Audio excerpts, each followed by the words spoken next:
Welcome to a live interview with my teacher, Konstantin Pavlidis.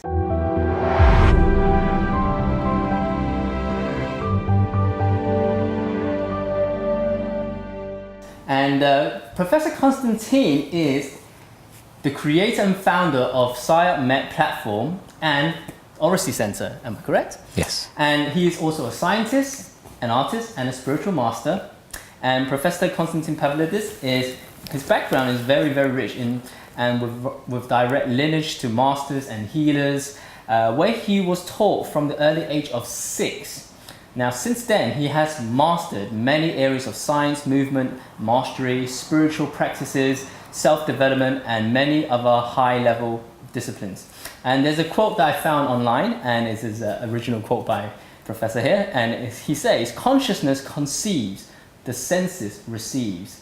Our left brain perceives and then deceives us through its interpretation." So let's start off with this question. Teacher, Professor, what does that mean? What is consciousness? What does it mean by consciousness conceived, the senses receives, our left brain perceives and then deceives us through its interpretation? So, for thousands of years, the wisdom traditions have been speaking about consciousness being the foundation of all being. More or less translates from Vedanta as the ground of all being, of all existence is what it means, what that refers to. And lately, let's just say over the past 40 to 50 years, through the insights that we have been able to gather as a result of both experimental data and the mathematics through quantum physics, they are basically agreeing with this same premise.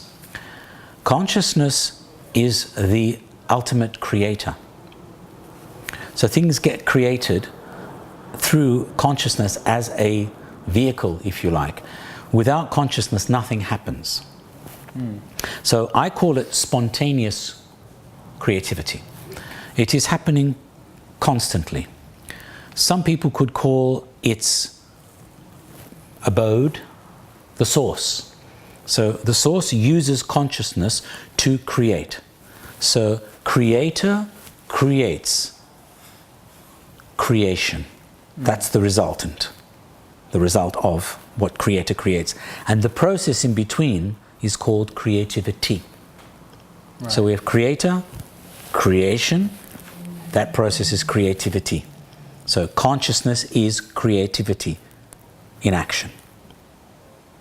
So consciousness, in order for it to perhaps rhyme, but I say it conceives of something. And then when it acts upon a living organism, let's take a human being, that organism receives through the senses, because that's the physical part. Yes. The senses, seeing, hearing, smelling, etc., tasting, then send through the nervous system that particular impulse, those signals, and they become then perceived in the brain. Consciousness conceives, physical body receives, sends it to the brain, which then perceives, and through its interpretation deceives us by creating an illusion, an interpretation of what has just happened. Because most things are actually 2D, the left brain creates the third dimension in terms of what's there in front of you. Right. So that is what I mean by that. And everyone has a perception mostly based on foundation, what I call mother programs that have taken place from the time we are even conceived in the conception process, when the two cells become one, sperm and egg. Depending on what the mother is experiencing throughout the course of the pregnancy, that is what is being input to that particular embryo. We know this through epigenetics. So if the mother is having a positive, happy, easy, harmonic time, then the embryo is not so disturbed and will pick up, or let's just say, will be in an environment, because the mother is a host. The body, the physical body, is the host for the embryo, for the egg to grow. Yeah. But if the mother is having a hard time and she is suffering in any way, shape or form as a result of physical ailment or environmental impacts, or even difficulties with the father or family members, etc., that is also impacting the developing embryo. Right.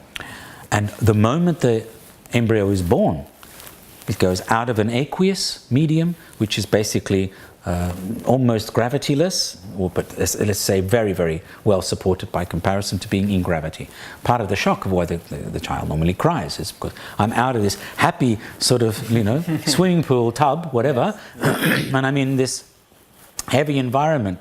And especially if you've got, nowadays, loads of electromagnetic frequencies, radio waves and whatever all over, it's a shock to the system, literally. So interpretation is what I meant by consciousness conceives, physical body receives, the brain perceives and creates interpretations of what it's picking up. And then it deceives us into thinking and believing the illusion that's in front of us, meaning that what it is that the brain creates is not exactly what we're seeing. Yeah. This brings us to another level. Yes. It's a very significant level. Everything you see outside of you is a reflection back of what it is that you are projecting. So it is a reflection of your inner life state, which is why two people can sit and look at exactly the same thing and see something totally opposite. Yes. Because it is reflecting back to them their current life state. Yes.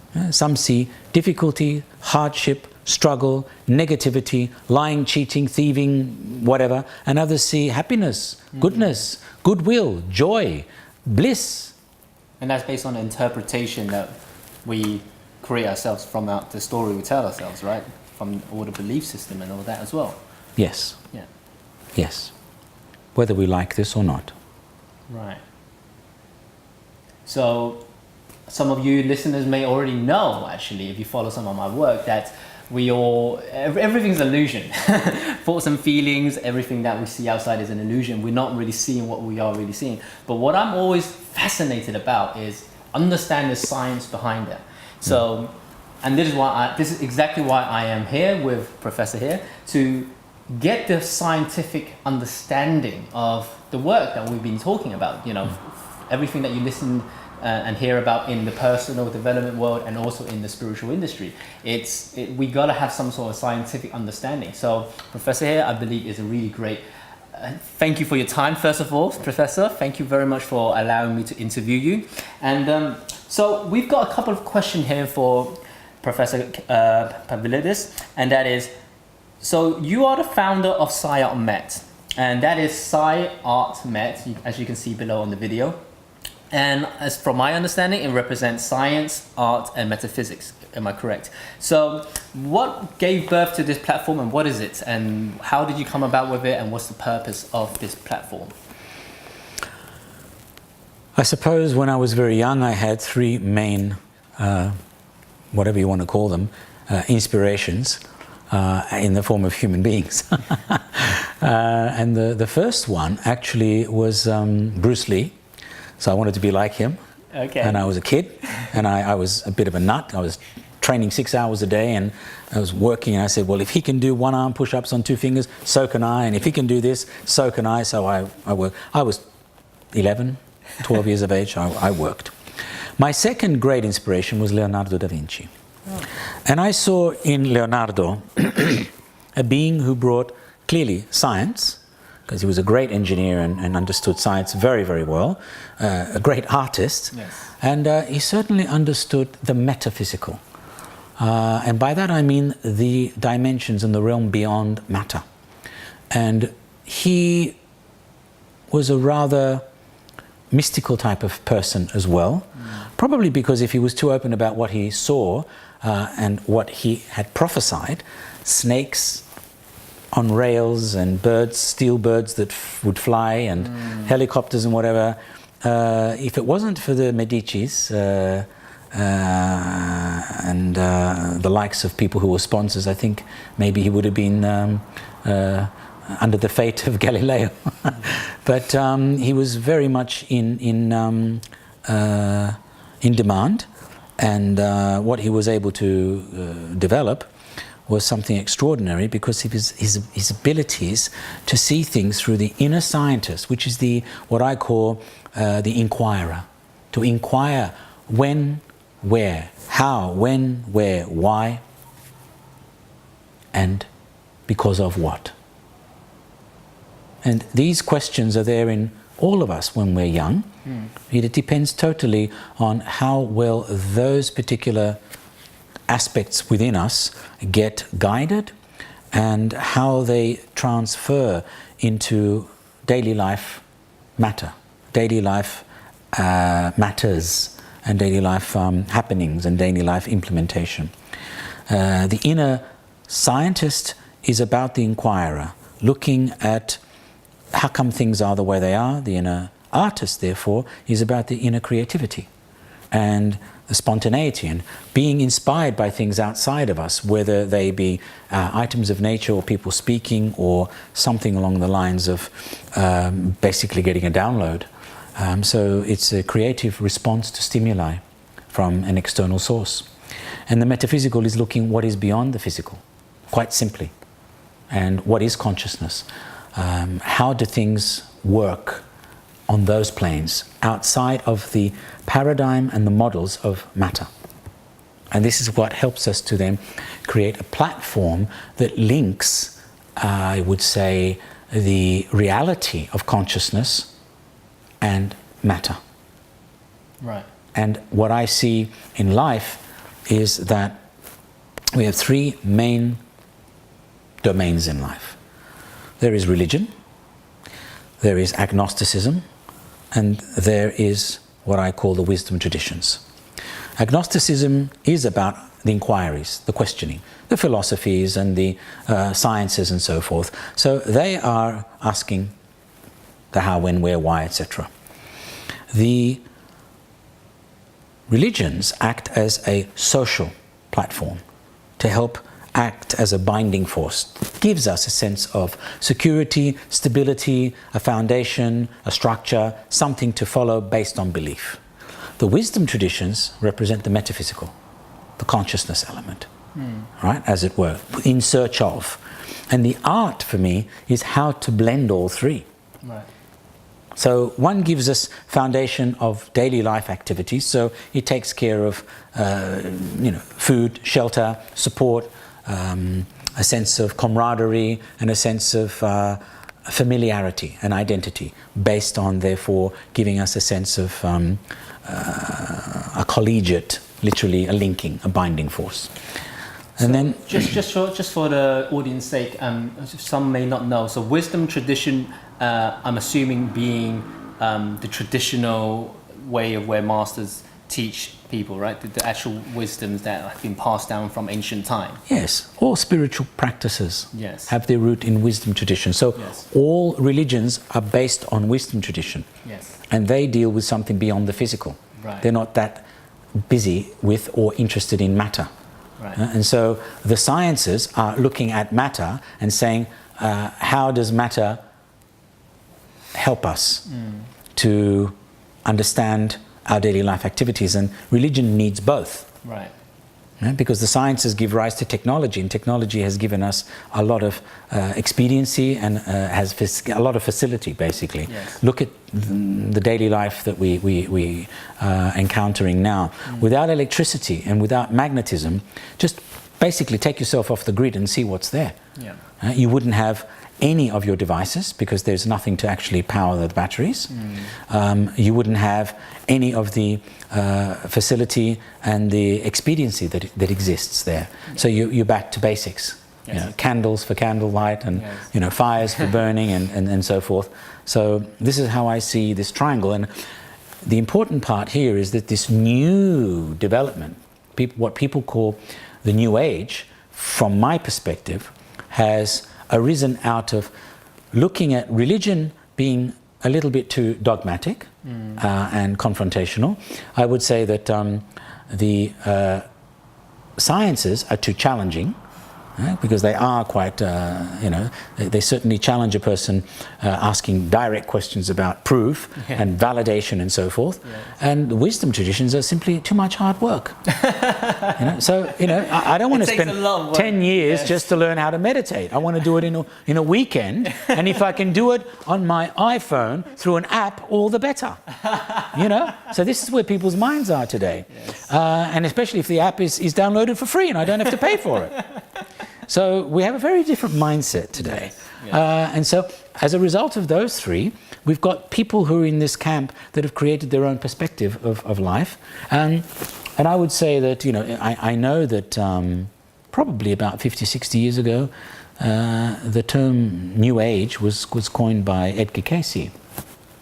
And he was not a space cadet, I can tell you that much. He really knew his stuff very well. He was quite a prophet, very scientific, and quite a philosopher. But people can take terminologies and then they start utilizing them in their own, coining the term and utilizing in their own contexts to try to progress a certain concept and idea. Sure. Yeah. Great. So that comes to my next question, actually.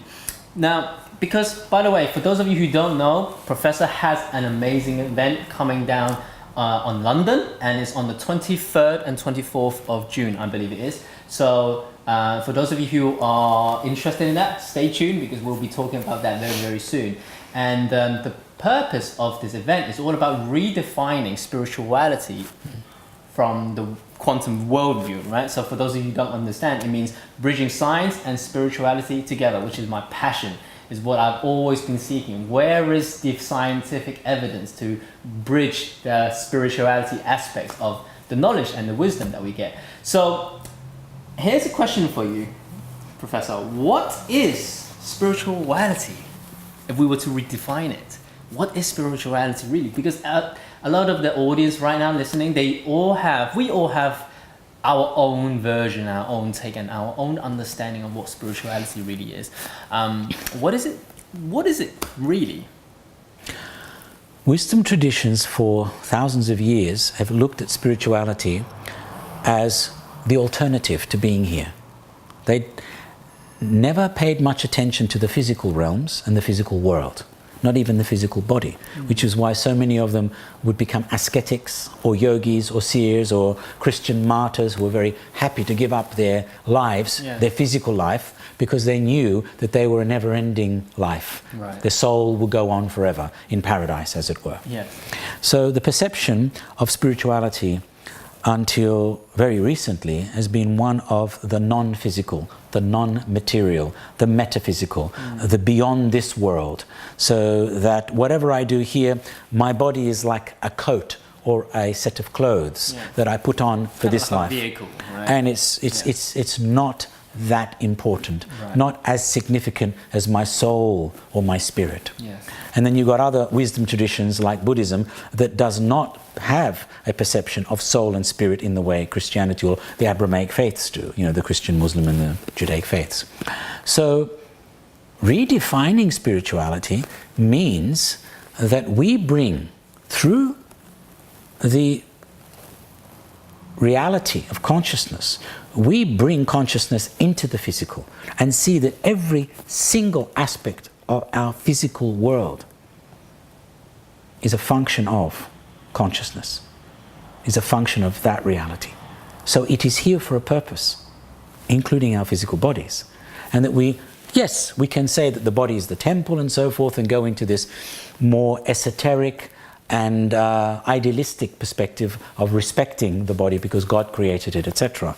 But what we're talking about is seeing how consciousness exists in everything and exists because of consciousness. That is the interconnective factor. Sufis say, for example, God is in everything. God is everywhere and in everything at any given moment. Yes. By recognizing the presence of consciousness, the collective consciousness, the collective superconsciousness, the what I call cosmic intelligence in all beings, in all we can say sentient beings, those that sense and feel, and in all phenomena. This is the important part. And so it extends the concept, if not the principle of spirit, to include all aspects and making them equal, so that we don't see things as insignificant. If they were insignificant, why are they there? That's the question most people don't ask. Maybe not, but I certainly do. Yes. And I see the purpose, the reason and purpose of all phenomena. And Those that are created naturally, yes, by Mother, down here, Mother Earth, and those that are created naturally by the cosmic intelligence in the form of stars and galaxies and universes. So basically, essentially what we're saying is everything has a purpose. Yes. That is being created. Yes. Great.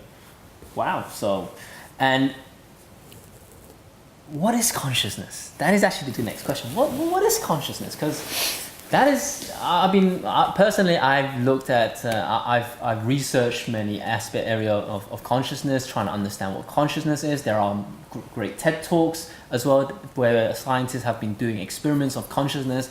I'd like to get your take on what consciousness really is. Yeah. So consciousness, I look at the word, and there are three parts to it. The first is with, from cum in Latin, and the modern version is con, like consistent, constant, consciousness. The first is the con, Right. with. The second is from SCIO, skio, from the ancient Greek. It's the Latin version of schism, which means to cut, to tear or to cut, break something apart. Like the word scissors, basically. Like scissors, exactly, that which cuts. And the last part is Saxon, which is a state. So it's a state of being with. When we take something apart, its purpose is to know it. The state of being with knowingness. State of being with knowing. So I'm imagining, like right now in my head, like an engineer trying to figure out, taking apart the recorder, trying to figure out what makes it tick. Is that the same concept? Like trying to cut to see what... Consciousness is the aspect of reality that enables us to connect with all phenomena. It is the aspect of creativity, of creation, that manifests into reality, into phenomena, and becomes reality. The aspect of reality that enables us to enter into a knowing. The knowing is a commonality, so that we see the common factor between ourselves and all other phenomena. And is this what we say, like what we call by like some sort of an inner knowing, right? Yes. When we speak of inner knowing, where do we normally point? Some people point to the head, some people point to the heart. Yeah. I point here. Right. And in many cultures they speak of the gut feeling. Yeah. I say, here I think, here I feel, but here I know. And the ancient Greeks called this the knowing center, the gnosin, the Gnostic center. It's the center of knowing, the omphalic center, because it is grounded and rooted. We speak of centers in the body. They are related to nerve complexes, plexi, and glands. So the root center is basically talking about foundation, structure, identity, power. The navel center, which is linked very much with the adrenal cortex, because the root center is the gonads, is connected to confidence on the right side, trust on the left, and if you don't have either, a button gets pushed, and it's called guilt. And that puts you into a state of, oh, I don't know what's going on. Yes. So most people focus on the head and the heart, right? So the heart and the head. Head and the heart. Head and the heart. Masculine, feminine. Yes. Thinking, feeling. Yes. It's a tennis match. And if it goes well, you get love. Yes. And if it doesn't, you get John McEnroe being very angry. Or whoever's the equivalent that gets as angry today. I don't know. I think many people can relate to this, especially those in a relationship, for example. Yeah, that's right. And it is very significant to understand that centers in the body are related to very specific, we can say, characteristics, foundation aspects of ourselves, and they act as kind of like headquarters. That's why I say thinking, feeling, knowing, the midbrain, the heart, and the navel center. And we have a lot of organs down there. Yeah. Here we only have 2, and here we only have 1. So it's interesting how the lower down you go, the more activity, the more organs, the more electrical activity, as I say, and also, but by that I mean nerve plexi, yes, and nerve endings, and hormonal activity. So it makes up then the significant connection between the psyche, the psycho, neuro, the neurology, endo, which is the endocrine system, the hormonal system, immuno, which is about the immune system because it's linked, and I will add the electro, because that has to do with the body electric. yes. And that's your vital force. Wow.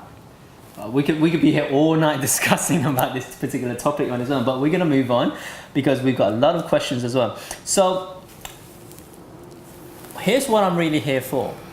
As my audience know, I'm always about finding scientific support and evidence.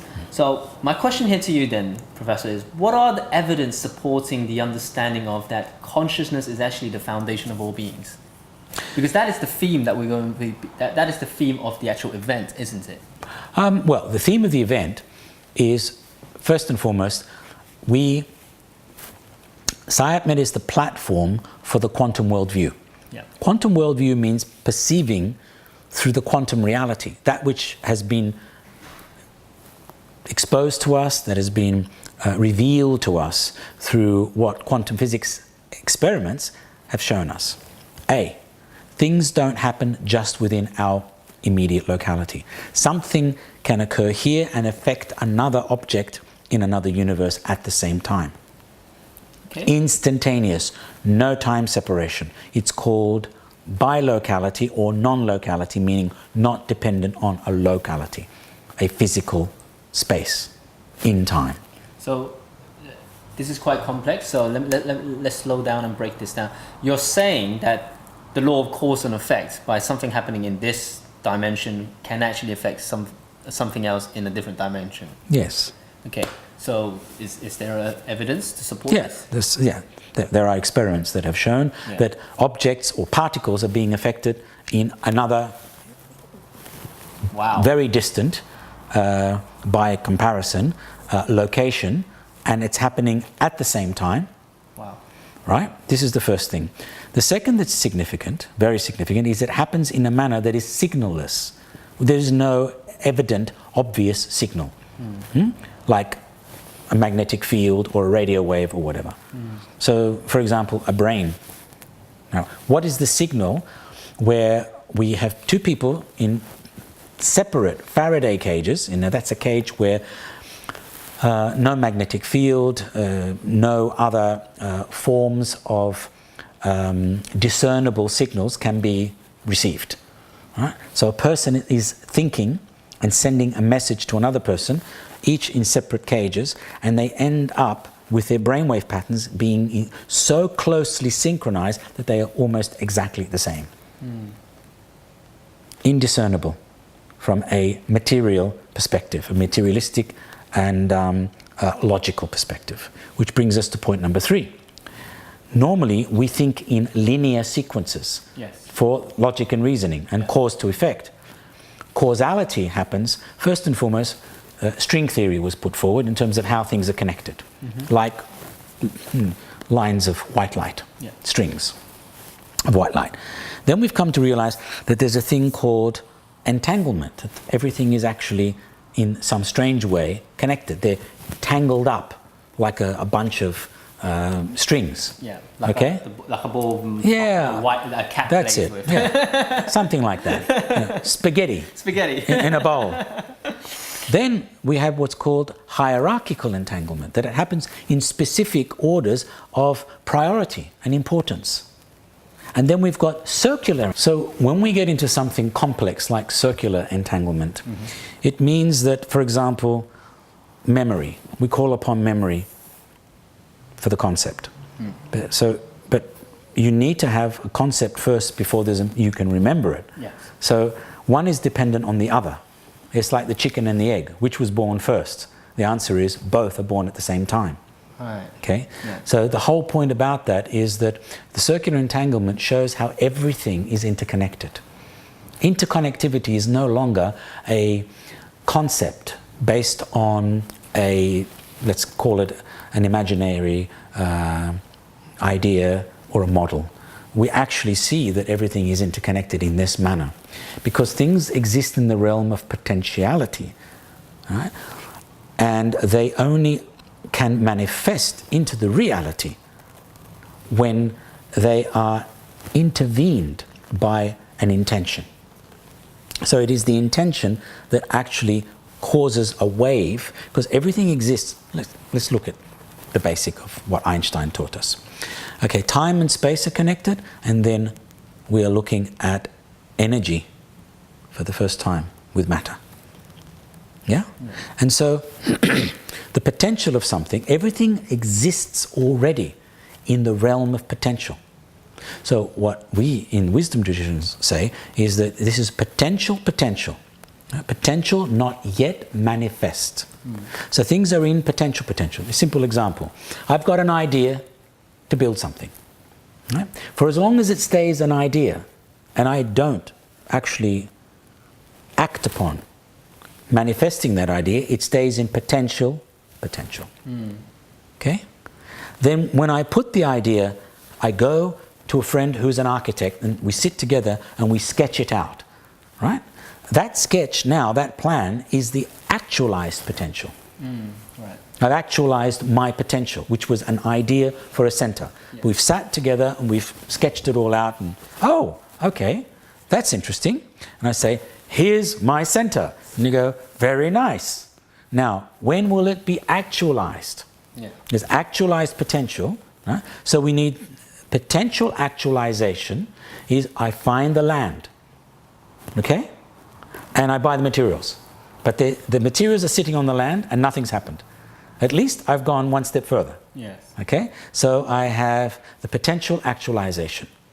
It's not fully actualized, it's potentially actualized in the sense that I've purchased the land and I've purchased the material. Yeah. Then I've got to find the actual builder and the supervisor and the workers and so forth, and because maybe the architect doesn't want to do this job, but I still need to find someone who's going to supervise the whole thing. Yes. Once it gets built and they come back to me with the keys and say, there's your building, that is actualization. Yeah. Do you see how things manifest? Yeah. They start from an idea.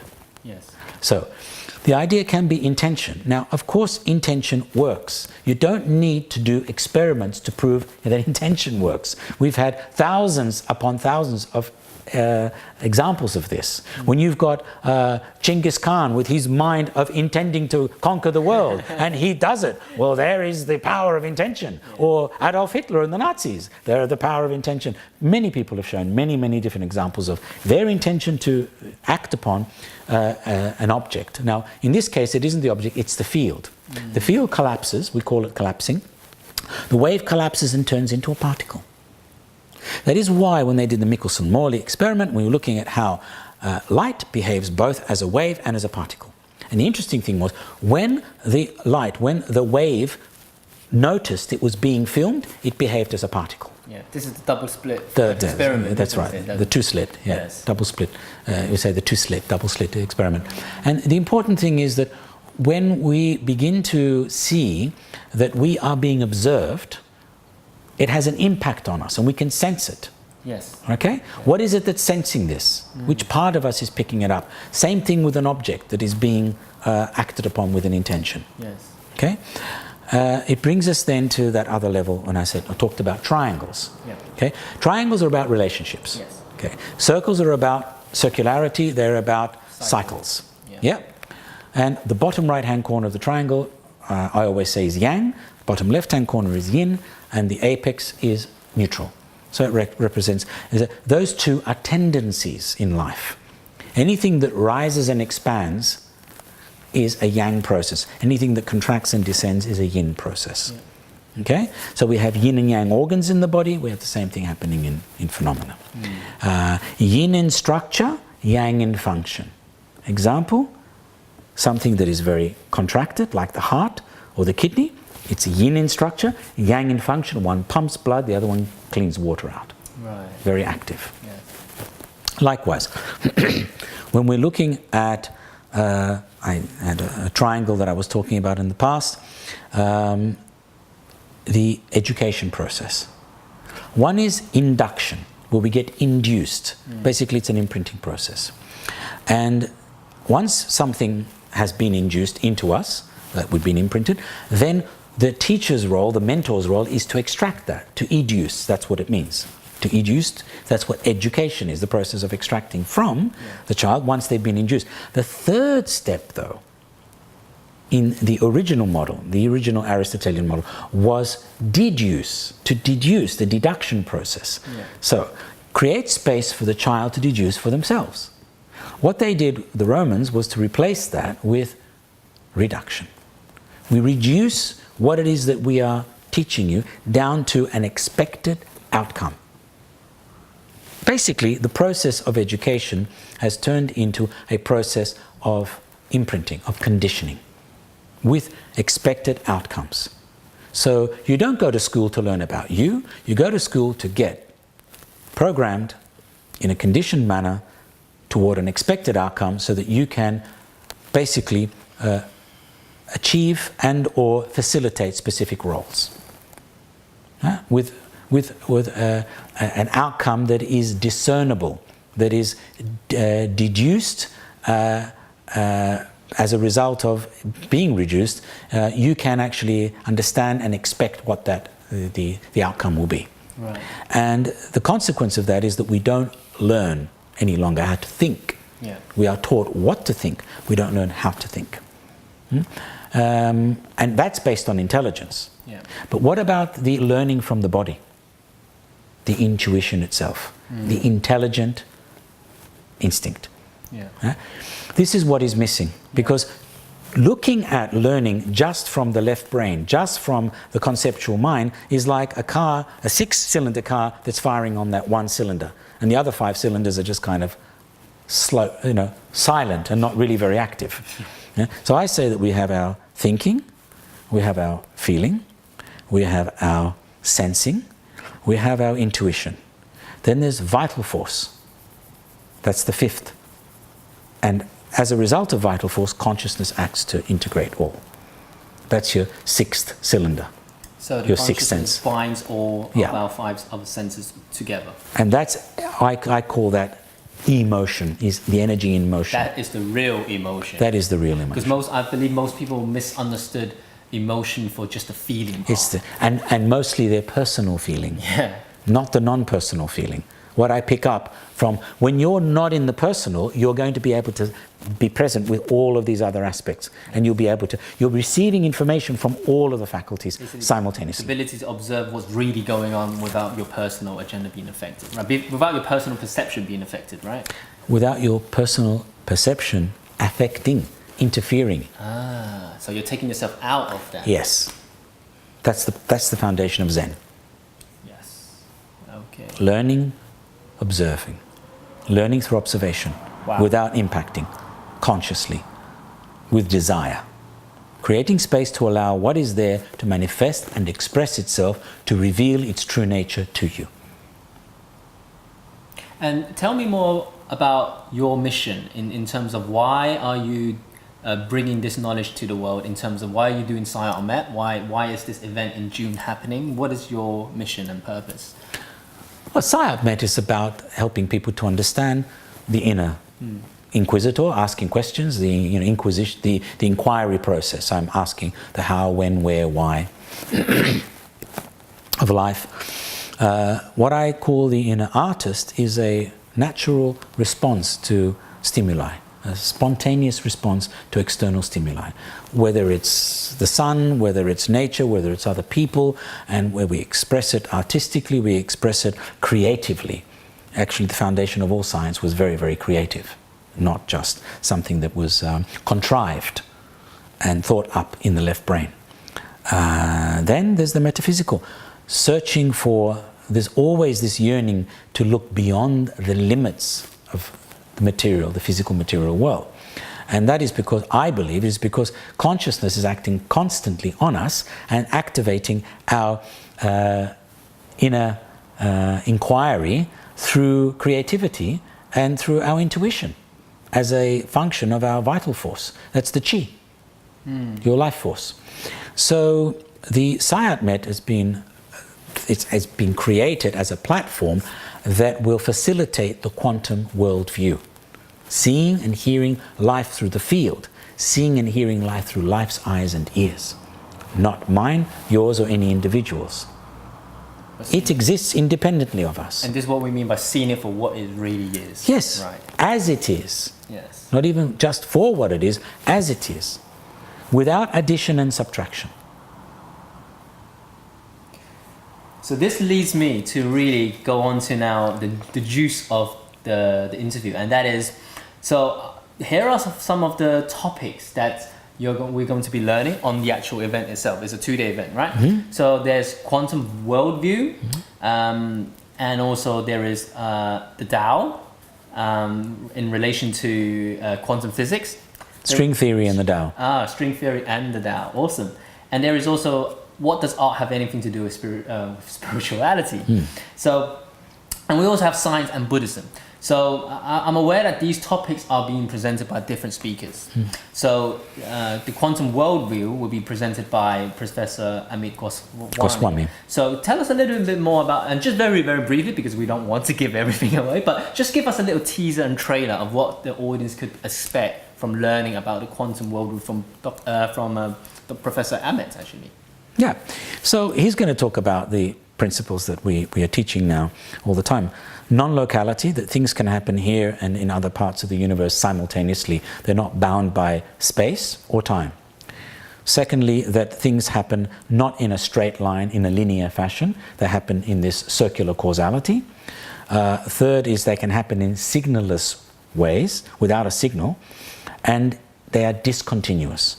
If something's continuous, it's something that you continuously go back to in your mind. It's routine, in other words. Like, oh, because I know the seasons are going to happen, or tomorrow morning I've got to wake up at 6 o'clock because I get up to have my breakfast, I empty my bowels, I have my shower, I do my meditation, or I'll have my cup of tea, and then I catch my 7:45 train to get to work at 8:30 so I can do my days. You know, this is a routine. Yeah. This is continuity. Yeah. But when things happen in a manner that you didn't expect, and they break that continuity completely, it's called discontinuity. Yeah. That's when quantum leaps can happen, where you have insights that blow your circuits. And is this the reason why when people are so stuck in the dead-end job and their freaking life sucks, and then they just say, you know what, enough is enough, they go out and they just totally change their life, and then is this what a quantum leap is?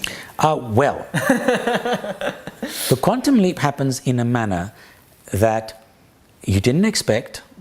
It totally shakes, first and foremost, your worldview, and then it leads to a change that is permanent.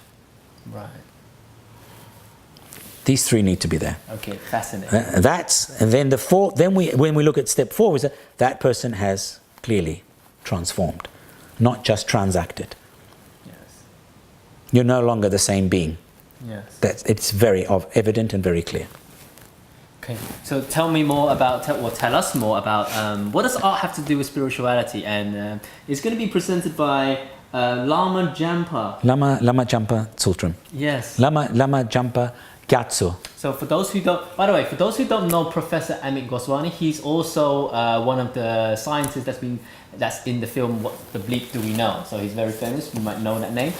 Tell us more about Lama Jampa, because I've not heard of him before. Lama Jampa Gyatso is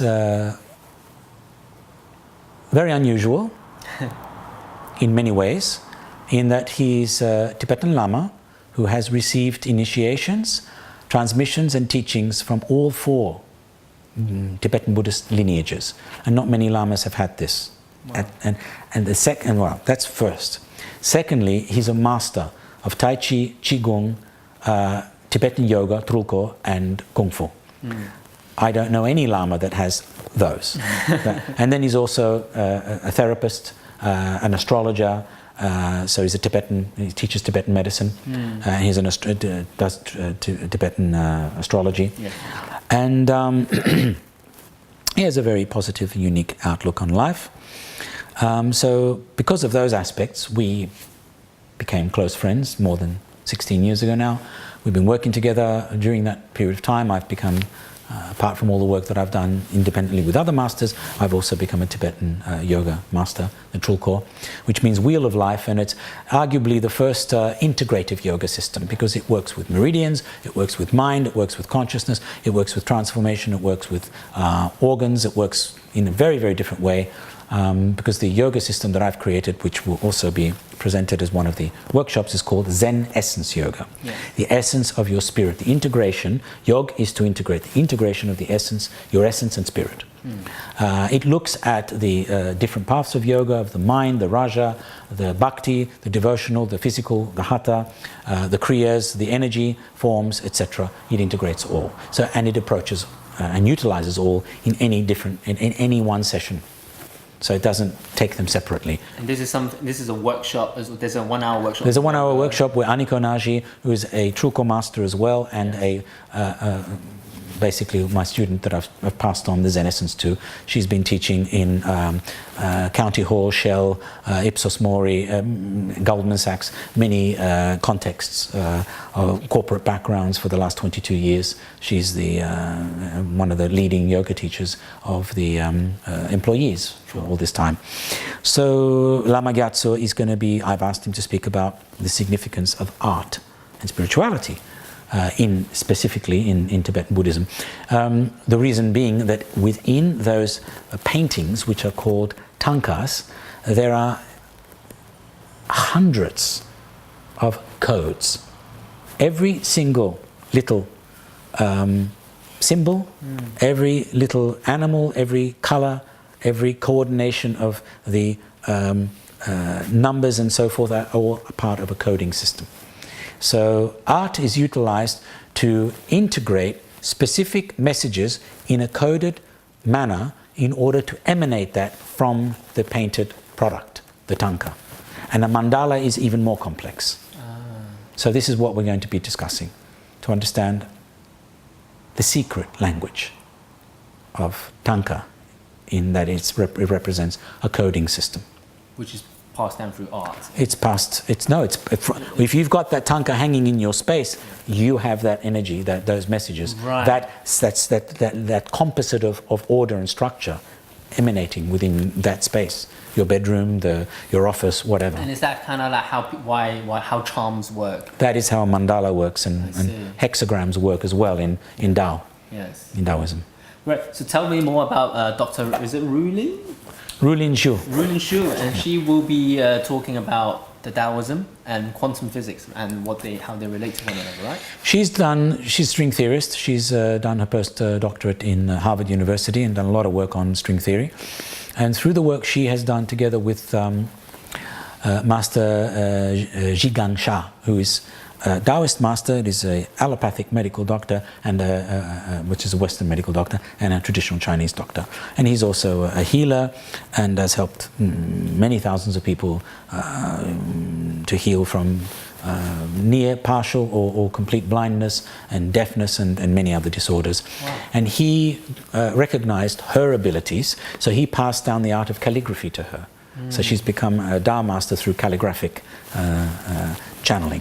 So this is she won't be doing anything physical in this, but she will write about the connection between string theory and how the Tao works, how string theory helps to explain the nature of the manifestation of the way of consciousness, the way consciousness manifests. And is that what the Tao really is? It's all about consciousness. Yeah. Okay, I'm going to leave the audience to sit on that for the meantime, because I'm quite familiar with the Tao, but there's always like anything, like even spirituality everyone interprets it differently. In different ways, yeah. In different ways. So that's what we're going to learn. And you yourself, Professor, will be talking about science and Buddhism. Yeah. Yeah, so just give us a really brief one on this. Actually, quantum physics and Buddhism, not science. Oh, quantum physics. Quantum physics and Buddhism. So the correlation Yes. between the fundamental principles of Buddhism and the fundamental principles of quantum physics. So one fundamental tenet of Buddhism is the principle of the void and emptiness. So we can see that that is present as a result of quantum physics teaching us how everything manifests out of the void, out of emptiness, and everything is 99.9% space. Yes. So there are so many correlations that we've come up with in physics terms, which are parallel to, if not exactly the same, as the fundamental tenets and principles of Buddhism.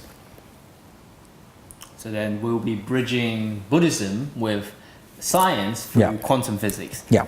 That is going to be amazing, and I'm looking forward to learning more about that on the actual day. So moving on then, so for those of you who are interested, I hope we've whet your appetite enough for this. It's so the event is happening on the 23rd and the 24th of June, and at the Grand Connaught Rooms. The De Vere Grand Connaught Rooms. That's Queen Street. It's literally right between Holborn Station and Covent Garden. It's like the thoroughfare between the two. Yes. Very easy to get to. So the details are down below. The link is down below. All of the information is down below. So while you have a look at that, what we're going to do now is I'm going to show you the video that Overseas has already created. So check it out.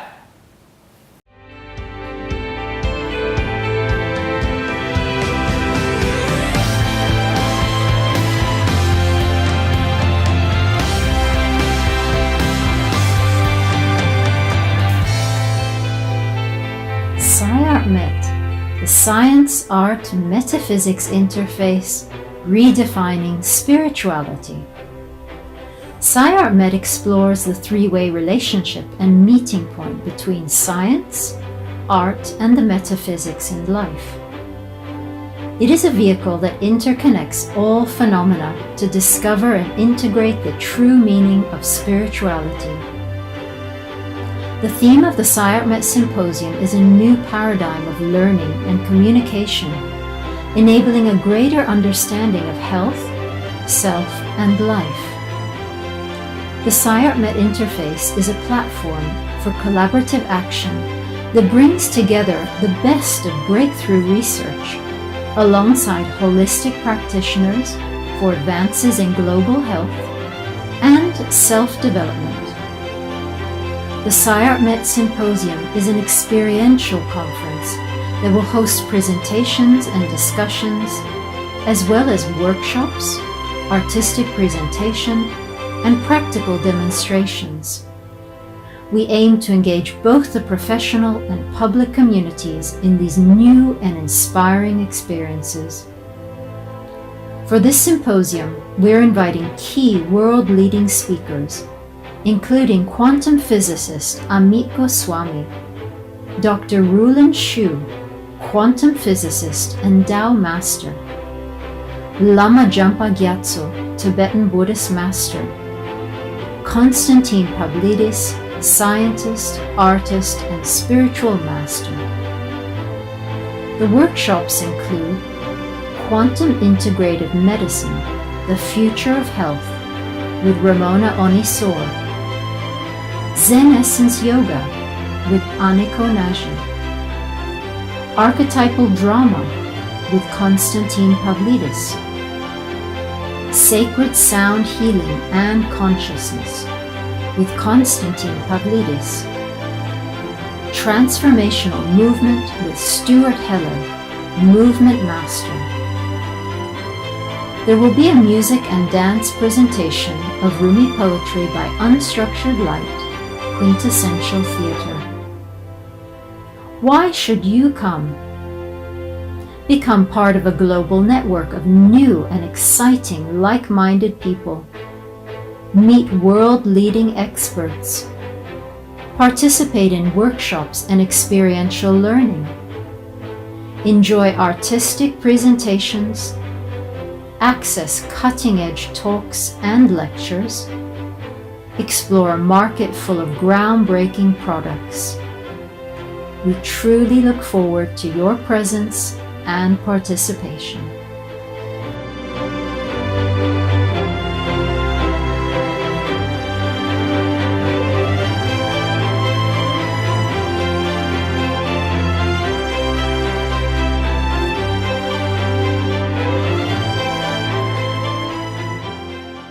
So that's it. So that's what you're going to be expecting from the event itself. It looks amazing. I'm loving it. There's going to be dance. There's going to be a lot of workshops. So actually, there's quite a few workshops as well. So we got Zen Essence Yoga. Yes. There will be a very powerful one through Stuart Heller, who's a movement master, and look at transformational movement. There will be myself doing the archetypal triangle, which is first time done in this country, extremely powerful, and it takes archetypes that have not been looked at before in a triangular form instead of a circular fashion, which is common in the Jungian archetypal astrodrama. And it's, as I said, introduced for the first time, new archetypes based on how karma is affecting individuals and the group. Yeah. So it's a group dynamics process. There will be the Zen Essence Yoga. Yes. Okay. There will be a Russian woman who is a very well-known shamaness, and she'll be working on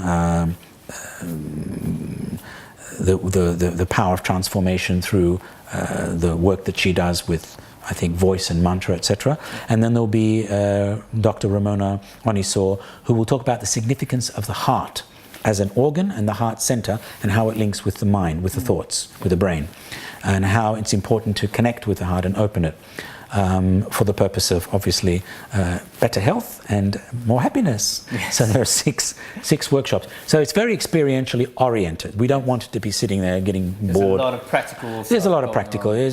Because the focus here is very important. Non-conceptual experiential learning. Yes. So It's not just the left side brain learning, it's all the embodiment of the entire. Very holistic approach. I think my audience is going to love it. Yeah. Great stuff. And also, I believe there's a VIP package as well. Yeah, So the VIPs get the health. The VIP will get a screening, health screening. They get to sit with us, to come to lunch, come to dinner, get to know us better. The whole purpose about that is, we will give you direct info and input, rather than, obviously you're listening to us speaking, but it's different than sitting here and asking me questions. And I can then help people. I will give guidance and support and whatever is required, and so will others of us, because we'll all be together, the Lama, myself, Amit, and the other speakers. Perfect. Yeah. So there you go. So there you have it. Make sure you go for the VIP package, because that's what I'm going to go for. Okay. And imagine how much value you can get from just sitting with all of the great speakers, the Lama himself and Professor, and just ask any question you want. And actually the health screening is really, really important. Yeah. So I'm sure you're going to love it. So make sure you click down on the link below, check out the website if you haven't yet, and go and purchase your ticket, and we'll look forward to seeing you on the day. Thank you very much. Sci-Art-Met.com. Sci-Art-Met.com. Nice and simple. SCIARTMET.com. There's the link. There's the link. Go get your ticket, and we shall see you on the day. Thank you very much, Professor. Thank you. Thank you very much.